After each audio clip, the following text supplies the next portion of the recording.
Hello, you're listening to The Whole Conversation. I'm Dr. Julie Krull. I'm here with Marian Head, author of The Revolutionary Agreements. It's kind of bright, you can't really see it, but the poster's behind Marian too. And Marian, it's such a joy to bring these agreements to our listeners today. There's so much wisdom here for everyone, And I love this little bookmark I have. Today we're going to talk about, oh, there it is. I love that. And I love the poster. I need to get a poster. I should put it in my office here. Keep doing what works and change what doesn't. How simple and how genius that is. Like, it's brilliant, right? Keep doing what works and change what doesn't. Let's talk about that. I remember a time I was being interviewed on radio, and the radio host said, "Well, do I have to?" It's like, no.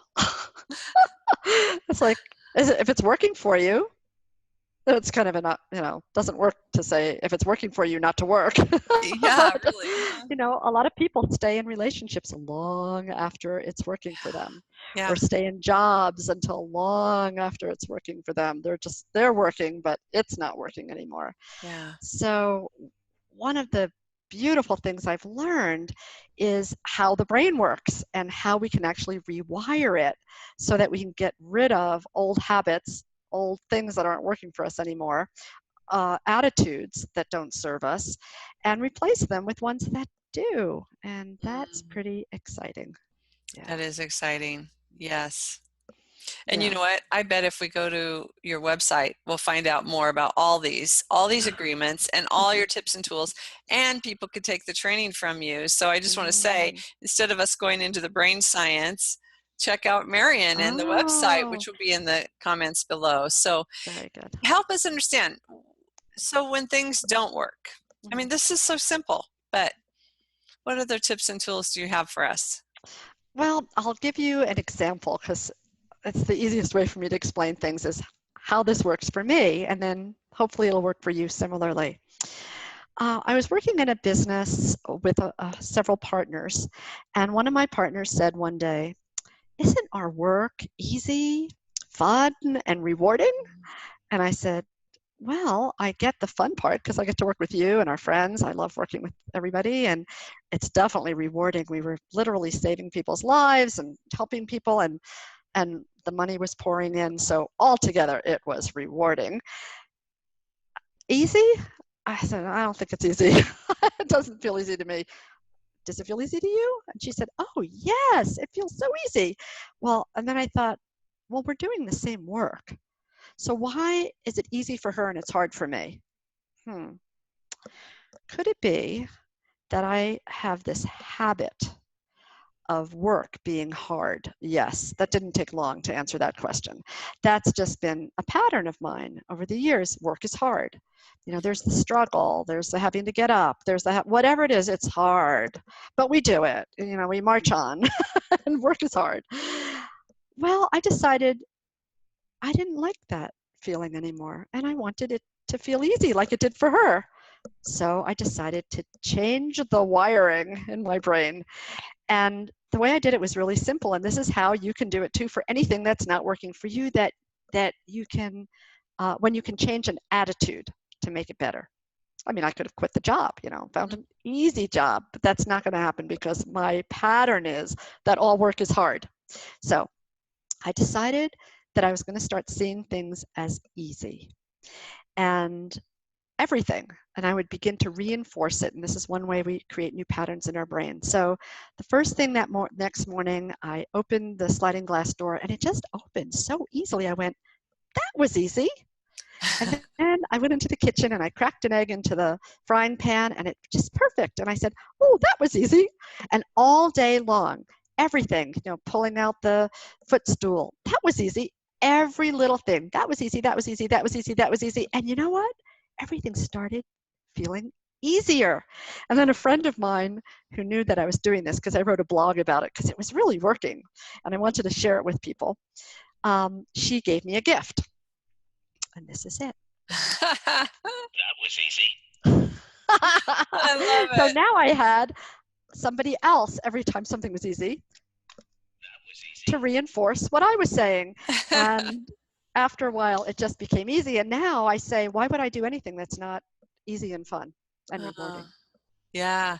So you did experience the ease and the joy of work again. It was easy. The Yes, reality was you weren't changing anything outside of you. You were changing what was inside of you.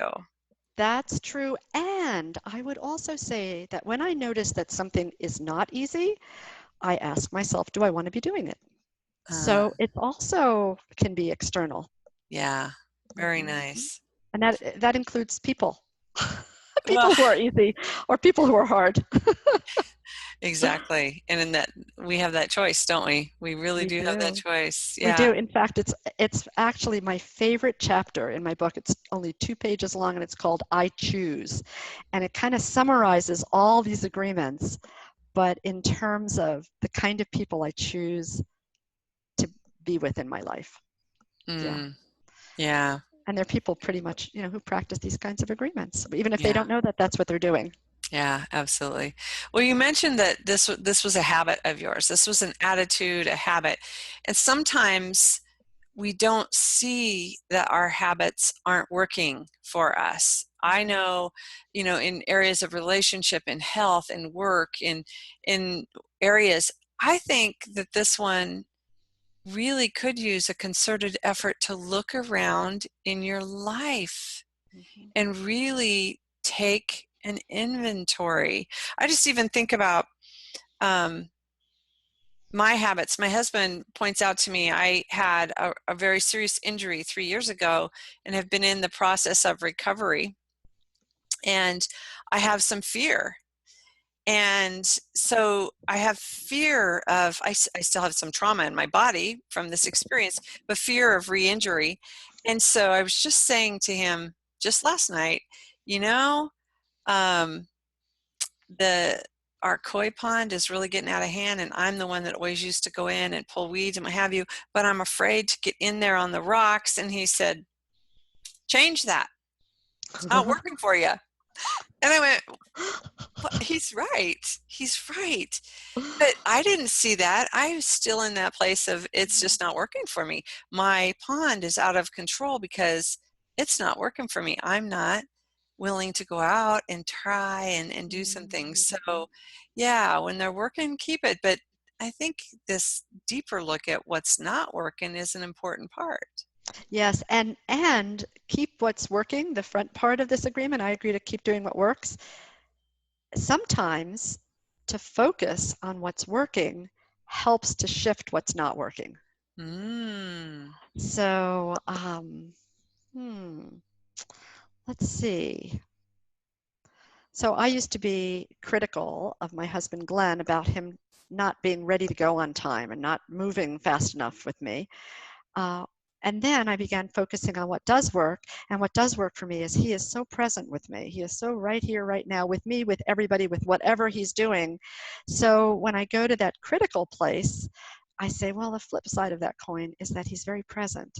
And that's why he's not rushing off to the next thing.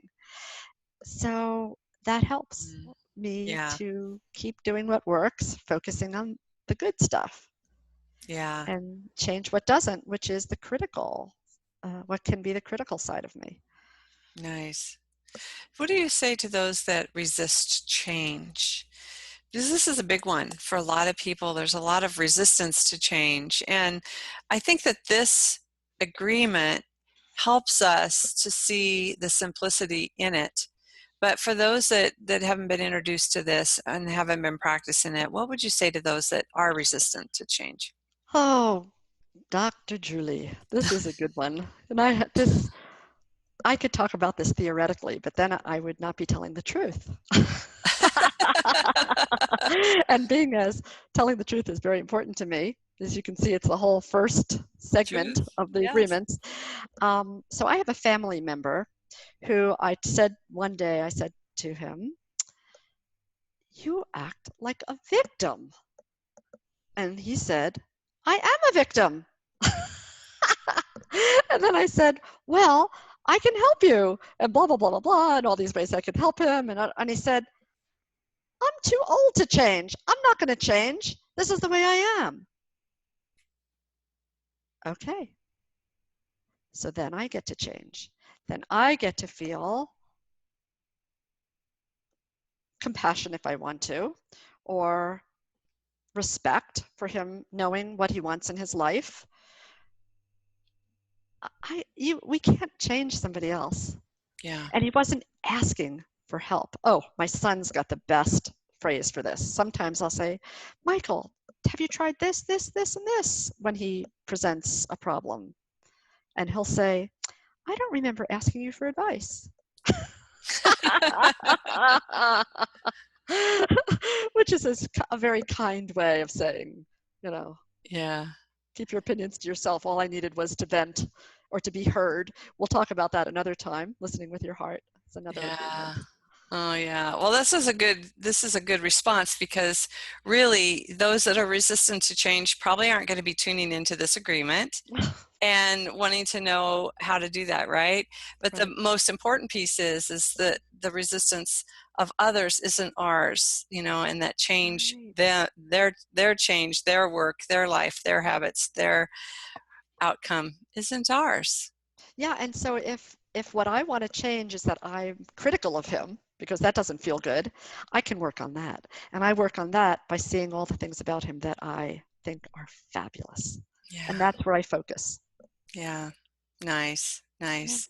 Well, when the pain gets too high and unmanageable, this is the time to look at this agreement and say, okay, something isn't working.